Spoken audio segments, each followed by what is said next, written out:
තෙරුවන් සරණයි. සැබවින්ම මේ අභිඥා බල ලෞකික අභිඥා වශයෙන් පහක් තියෙනවා. ඉරිදිවිද, දිබ්බසෝත, පරචිත්ත විඥානන, පුබ්බේ නිවාස, දිබ්බචක්ක කියලා. ඔයාලට කියනවා ලෞකික අභිඥා බල කියලා. දැන් රහත් වෙනකොට නම් හයක් ලැබෙනවා ආශ්‍රවක්ෂේකර ඥානය සමග. දැන් මේ ධ්‍යාන වැඩි පමණින් අභිඥා ලැබෙන්නේ නැහැ. ආනපාන සතියෙන් නැත්නම් කායගත සතියෙන් බ්‍රහ්ම විහාර ධ්‍යාන වලින් මේ අභිඥා ලබන්න පුළුවන්කම නැහැ. හැබැයි මේ කසින භාවනාවට ඒක පාදක වෙනවා.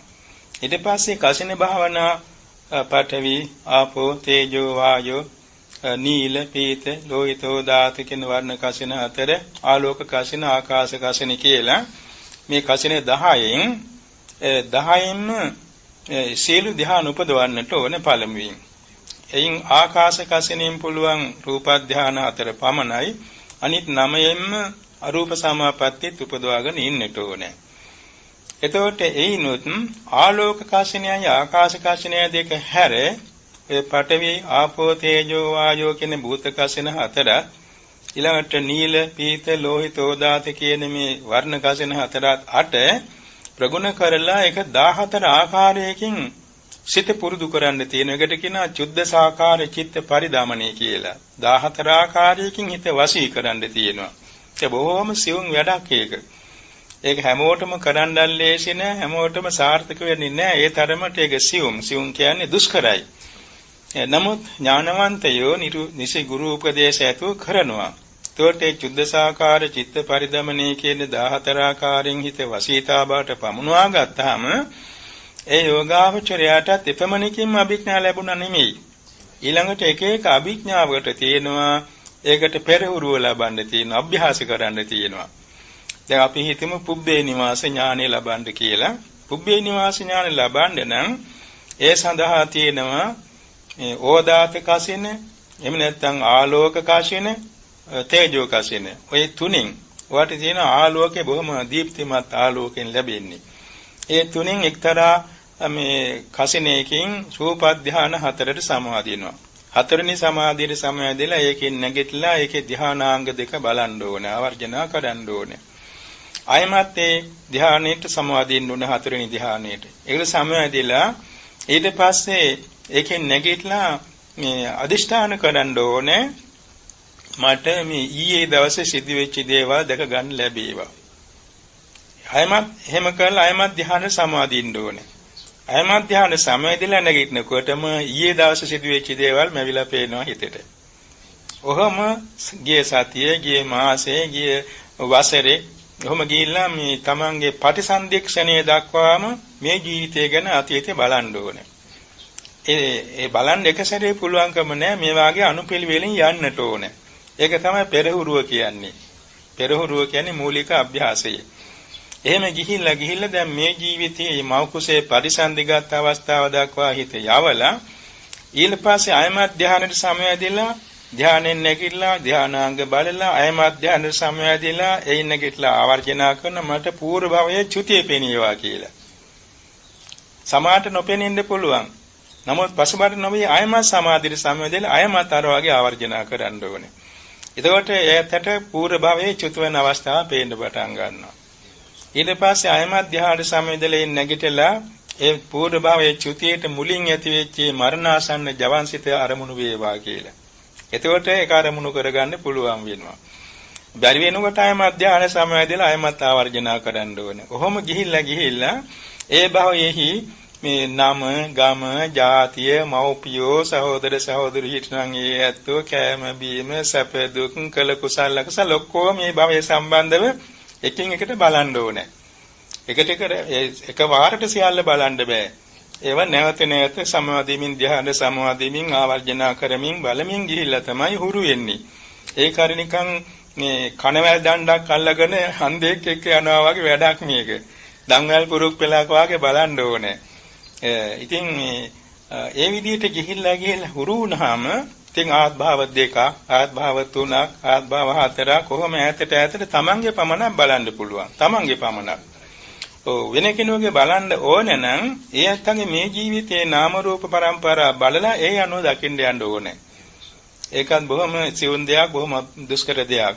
තමන්ගේ පෙළිය බලන්න පුළුවන් තමන්ගේ ආත්භාව පරම්පරාව හොඳට විදර්ශනා වශයෙන් දැකලා තියෙන නිසා. මේ විදිහට පුබ්බේ නිවාස ඥානය පෙරහුරු වශයෙන් හුරු කරන්න. ඊට පස්සේ ඉතින් දිගට ඒකම යෙදিলা එහි සම්බන්ධතාව වසීතාවටපත් වුනහම සමාට කල්පකින් එහා කල්ප දෙකකින් එහා ඒ වගේ ඈතට බලන්න පුළුවන්. දැන් බාහිර තාපස කෙනෙකුට පුළුවන් ඔය වගේ බලනවා නම් කල්ප 40යි බලන්න පුළුවන්. ඊට වඩා බලන්න බෑ. එයාගේ ඥාන ශක්තියට වඩා යන්නේ නැහැ. බුදු ධර්ම පිටේ සමහර ඉන්නවනේ ධ්‍යානලාභී අභිඥාලාභී අය. දැන් බෝධිසත්ව චරිතවලත් කොච්චරවත් තියෙනවනේ. ඒ වාගේ ඊළඟට මේ බුද්ධ ශ්‍රාවක රහතන් වහන්සේලාට ආත්භව 80ක් ඇතර බලන්න පුළුවන්. සමහර තමන්ගේ මුලින්ම රහත් වීම සඳහා මුලින් ආරම්භ කරපු දවස දක්වා බලන්න පුළුවන්. එන්නෙම තියෙනවා. දැන් සරියුත් මොග්ගලන් දෙනම වහන්සේ මුලින්ම නියත වුණේ ඒකාසංඛ්‍ය කල්පලක්ෂයකට ඉහිතදී. එදා දක්වා ඒ දෙනම බලන්න පුළුවන්. පසේ බුදු කෙනෙකුන් වහන්සේට ධ්‍යාසංඛ්‍ය කල්පලක්ෂයක් බලන්න පුළුවන්. ලෝතර බුදු කෙනෙකුන් වහන්සේට ප්‍රමාණ අතික්‍රාන්තව බලන්න පුළුවන් සංසාරය ඈත අතීතී. ඉතින් ඒ විදිහට පුබ්බේ නිවාස ඥාන. ඔය වගේ දිබ්බ චක්කු ඥානයට පරිකර්ම වශයෙන් මූලික හුරුවක් කරන්න තියෙනවා. ඒ කියන්නේ දිබ්බ චක්කු ඥානයත් ලබන්න අර වගේ ආලෝකය ඕනේ. ඕදාත කසින හෝ තේජෝ කසින හෝ ආලෝක කසින. ඒ චතුර්ථ ධ්‍යාන සම්වැදිලා එයින් නැගිටලා ඒකේ ධ්‍යානාංග සම්මර්ෂණය කරලා අයමත් ධ්‍යාන සම්වැදිලා එයින් නැගිටලා පරිකර්ම හිත කියන්නේ අපේ මේ ධ්‍යාන හිතෙන් නැගිටපු හිත. ඒක උපචාර සමාධියෙන් යුක්තයි නීවරණයන්ගෙන් තොරවයි. ඒ නිසා ඒ හිතින් තමයි ආවර්ජනා කරන්නේ මට මේ අහවල් දේ දකින්න ලැබේවා. දුරස්තර නෙමෙයි ළඟ දේවල් ඕනේ. දැන් අපි මේ ආරණ්‍යක නම් ආරණ්‍ය අසවල් ගස මට දකින්න ලැබේවා. අසවල් ගල දකින්න ලැබේවා.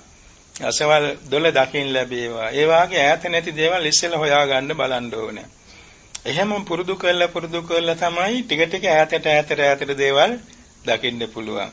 එහෙම ගිහිල්ලා ඉතින් අන්තිමේදී මේ සක්වලේ දැන් අපාය පැත්තට හැරෙනවා නම් ප්‍රේත ලෝකේ, ඒ වගේම තිරිසන් අපාය, අසුර අපාය, නරක ආදී සතර අපාය ඒවා බලන්න පුළුවන්. හැබැයි ඒව එකපාරට බෑ, එකින් එකට යන්න ඕනේ. දිව්‍ය ලෝකත් එහෙමයි. මේ භූම්‍යස්ත දෙවියන් ඉන්න හැටි දිව්‍ය විමාන, ඒ වගේම මේ චාතුරු මහරජික දිව්‍ය ලෝකේ, එහෙම දිව්‍ය ලෝක 6 පේලියට එකින් එක බලන්න පුළුවන්. ආවර්ජනා කරමින් නැවත ධ්‍යාන සමාධිය තමයි ඒ ආවර්ජනා කරමින් දකින්න පුළුවන්. ඒ විදිහට පෙරහුරුව ඇති කරගත්තන් පස්සේ ඉතින් ඕන වෙලාවක අරවාදීගේ සමාපත්තියට සමවැදිලා ඉන්නගෙట్లా දිබ්බ චක්කු ඥාණයෙන් අහවල් දේ බලන්න ඕනේ කියලා හිතුවම බලන්න පුළුවන්. ඉතින් සමහර විට ඔය අතරමං වෙනවා. අතරමං වෙලා පිරිවෙන්න පුළුවනි. ඒ නිසා බුද්ධ වචනේ අර්ථ කතාවල සඳහන් කරන මේ අභිඥා බල හසුරුවන්නේ ඉස්සර. ඒවා ලබා ගන්නතර ප්‍රශ්නයක් නෑ. හසුරුවන්නේ ඉස්සර විපස්සනා වඩලා තියන්න කියලා. මොකද නැත්තම් මේ ලෝකයේ තියෙන දේවල් නිසා එක්ක බයටපත් වෙලා නැත්තම් රාගයටපත් වෙලා ඒකට තියෙන ධ්‍යාන පවා පිරිහෙනවා. එහෙම දේවල් කොච්චරවත් අපේ පැරණි අට කතාවල සඳහන් කරලා තියෙනවා. ඒ නිසා අභිඥා බල ලබන්න විපස්සනා වඩලා ඉන්න ඕනේ. ඔව් ත්‍රිලක්ෂණ විපස්සනාව යටත් පිරිසෙන් සංකාරුපේක්ඛා ඥාන දක්වා විපස්සනා වඩලා තියෙන්න ඕනේ. එහෙම කෙනෙක් කර්මාගේ මේ අතරමඟ කැඩෙන්නේ නැහැ. මේ විනාශ වෙන්නේ නැහැ. ඒ වගේ සිදුවීම් කොච්චරවත් අපි අහලා තියෙනවා. ඒක නිසා මේ අභිඥා බල කියන එක අත් වශයෙන් අපි කවුරු සංසාරේ අනන්ත ලබලා තියෙනවා. ඒක ජාතියක් නෙමෙයි. අසංකේය වාර මම හිතන ලබලා තියෙනවා අපි හැමෝම. මේ කුරු කුඹුව පවා. ඒ නිසා ඒවා මේ අලුත් දේවල් නෙමෙයි. නමුත් අපට ලබන්න බැරි එකම දේ තමයි සතර මාර්ග ඵල නිර්වාණය. අපි මේ හැම භාවනාවකින්ම අපේක්ෂා කරන්න ඕනේ භාවනා පමණන්නේ මලක් පහනක් පූජා කළා කරතත් මට අසවල් බෝධියෙන් මාර්ගඵල නිවන් සුව අවබෝධ කරගන්න මේක හේතු වේවා. අනිත් දේවල් අපට සුලභයි.